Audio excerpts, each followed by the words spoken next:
साधारणपणे 2012-13 साली आपण 8 आणि 9% होतो. म्हणजे 100 आरोपींपैकी 8 आरोपींना 9 आरोपींना प्रभूसाहेब आपण मुद्दा मांडला होता, शिक्षा व्हायची, 91 सुटून जायचे. तिथपासनं आपण 50% पोचलो. पण आता BNS मुळे 78% आपण पोचलो आहोत. तथापि आपल्याला मेजर याच्यामध्ये काही चेंज करायचा असेल तर तो सेशन्समध्ये करावा लागेल.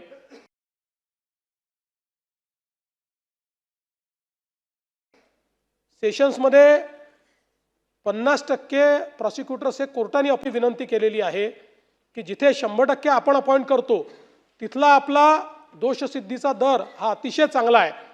पण जिथे 50% कोर्ट करताय तिथे दोषसिद्धीचा दर कमी आहे. त्यामुळे आता कोर्टासोबत बैठक घेऊन तिथेही तो दर कसा वाढवता येईल हा प्रयत्न आपण त्या ठिकाणी करणार आहोत. त्यामुळे निश्चितपणे एक मोठं काम या निमित्ताने झालं आहे. यासोबत आपण जर बघितलं तर 2025ची 2024ची तुलना केली तर त्याच्यामध्ये जे प्रमुख गुन्हे आहेत त्याच्यामध्ये घटच झालेली आहे. आपण जर बघितलं तर साधारणपणे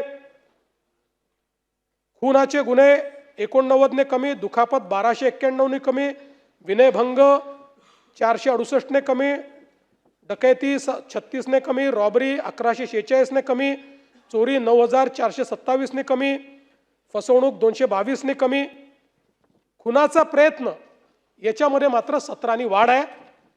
बाकी जे मेजर हेड्स आहेत या सगळ्या हेड्समध्ये या ठिकाणी गुन्ह्यांमध्ये घट झालेला आपल्याला पाहायला मिळतोय.